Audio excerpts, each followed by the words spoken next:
بسم الله الرحمن الرحيم وعنده مفاتح الغيب لا يعلمها إلا هو ويعلم ما في البر والبحر وما تسقط من ورقة إلا يعلمها ولا حبة في ظلمات الأرض ولا رطب ولا يابس إلا في كتاب مبين اللهم صل وسلم وبارك على مولانا محمد النور المذهب للنسيان بنوره وعلى آله في كل لمحة ونفس عدد ما وسعه علمك أما بعد إخوة الإيمان أيها المشاهدون الكرام tuan-tuan, pada sesi yang pertama telah kita huraikan secara ringkas pentakrifan tasawuf.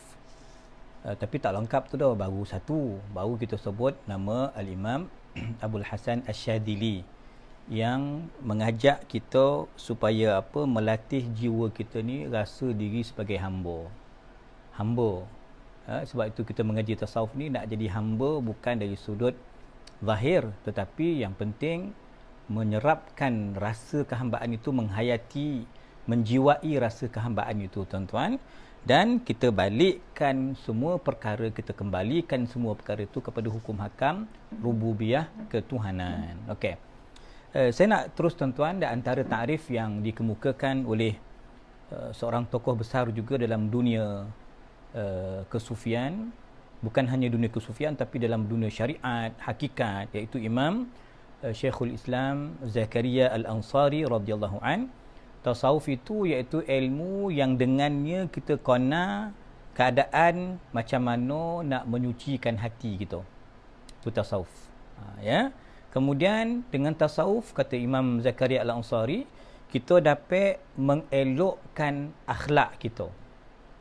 Dan juga kita nak mengimarahkan, tuan-tuan, menyemarakkan zahir kita dan batin kita dengan menjaga hubungan kita dengan Allah Ta'ala, dan dengan perkara inilah kita akan mencapai kebahagiaan. Ini, tuan-tuan, apa yang dikemukakan al-haddu ataupun pentakrifan yang dikemukakan oleh Al-Imam Zakaria Al-Ansari radhiyallahu an, yang kita nampak tadi. Dia mengajak kita, memperkenalkan kita dengan tasawuf itu, iaitu macam mana kita nak tazkiyah, nak bersihkan hati kita, nak elokkan akhlak kita, tuan-tuan, akhlak Islam, akhlak Nabi SAW, dan juga mengimarahkan bukan hanya anggota zahir kita, tetapi hati kita itu perlu diimarahkan, perlu dihidupkan dengan Allah Subhanahu Wa Taala sentiasa. Kalau kita balik, tuan-tuan, lebih awal kepada pentakrifan yang dikemukakan oleh Imam Junaid bin Muhammad Al-Baghdadi, Sayyidut Taifah. Okey. Di mana Imam Junaid, tuan-tuan, dia khabar kalau tasawuf ni apa? Isti'mal kullu khuluqin sani wa tarki kulli khuluqin dani. Apa dia makna, tuan-tuan? Tasawuf tu kita mempraktikkan akhlak-akhlak yang tinggi, yang mulia. Dan meninggalkan akhlak-akhlak yang hina, yang rendah. Makna di sini, tuan-tuan, kita dah dapat satu gambaran awal bahawa tasawuf itu ialah buahnya, hasilnya, samarahnya ialah akhlak. Imam Junaid terus pergi kepada tasawuf itu ialah akhlak yang mulia, beramal dengan akhlak yang mulia, dan meninggalkan akhlak-akhlak yang keji, yang mazmumah. Okey, tuan-tuan sekalian, maka sebab itu kalau kita tengok pentakrifan tasawuf ini terlalu luas dan banyak, dan insya-Allah saya terus kepada pentakrifan tarikat. Tarikat tu apa pula orang sebut tarikat ni? Kadang orang Seremban pun masih lagi takut dengan tarikat. Orang yang dah lama mengaji syariat ni kadang-kadang dia rasa asing dan pelik dengan benda-benda tarikat ni. Tarikat ni, tuan-tuan, satu sudut, dari sudut bahasa dia, lurah dia, jalan, tata cara, kaedah. Tuan-tuan, itu nama tarikat. Adapun, tuan-tuan, kalau ikut tarikat ini mengikut pentakrifan Imam Ibnu Abidin radhiyallahu an, dia kata apa? Jalan khusus yang dilalui oleh seorang salik, tuan-tuan, untuk menempuh ujian dan menaiki maqam-maqam yang tertentu. Jadi itu tarikat lah. Tuan-tuan, kita berjalan tapi ada sistem dia. Ada cara dia, ada sekolah dia, ada universiti dia. Itu makna tarikat. Tuan-tuan ataupun kata Syekh Abdul Wahab Asy-Sya'rani radhiyallahu an, seorang tokoh sufi besar daripada Mesir, tuan-tuan. Ya, seorang Syekhul Azhar, tokoh syariah, pakar Quran hadis, tuan-tuan, dia juga membidangi ilmu-ilmu tentang tarikat ini. Kata Syekh Sya'rani, dia kata apa? Tarikat itu ialah beramal dengan syariat dengan ikhlas. Nampak tak?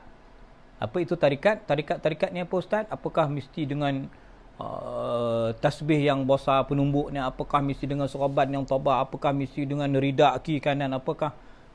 Itu juga Imam Asy-Sya'rani dia bagi takrif tarikat ni apa? Beramal dengan syariat tapi dengan syarat ikhlas. Beramal dengan syariat. Kita hari ni alhamdulillah, orang Negeri Sembilan, orang Malaysia, mana-mana hamba Allah, kita beramal dah dengan syariat ni. Tapi nak dapat ikhlas, maka perlu dampingi, perlu ceburi bersama dengan kumpulan ahli suluk yang Allah sebut wa kunu ma'as sadiqin, orang yang benar, yang jujur. Moga-moga ayat itu diterjemahkan kepada kumpulan-kumpulan ahli tarikat yang ikhlas, tuan-tuan. Okey? Dan sebagai kesimpulan dia, kita nak faham tasawuf, kita dah faham sedikit beberapa takrifan, dan tarikat tadi kita dah faham, tuan-tuan, dari sudut jalan khusus yang ditempuhi oleh seorang salik, dan kita akan kupas rukun-rukun tarikat nanti. Cuma kesimpulan dia, tuan-tuan, iaitu tarikat tasawuf ni kita kena gabung. Sebab tu kami menampilkan di Sahah Ja'fari, kita ada At-Taj, Akademi Tarikat Tasawuf Al-Ja'fari. At-Taj ini, maka nama tarikat tasawuf tu dia bergabung. Apa itu tarikat tasawuf? Manhaj kerohanian dan jalan suluk tarbiyah. Dengan cara ini kita akan dapat sampai kepada maqam ihsan, ataupun kita dapat kenal Allah, ma'rifatullah. Dan sebagai juga, tuan-tuan, apa yang disebut oleh Syekh Ali Jumaah Al-Alamah mantan mufti Mesir, itu jalan kerohanian, tuan-tuan, yang kita sampai kepada maqam ihsan dan memfokuskan kepada penyucian jiwa, okey, yang menghijab kita, ya, dan untuk kita menjaga hubungan kita dengan Allah dan menjaga hubungan kita sesama manusia, tuan-tuan. Jadi insya-Allah mudah-mudahan pencerahan ini memberikan manfaat untuk kita bersama. Wallahu a'lam bissawab. Assalamualaikum warahmatullahi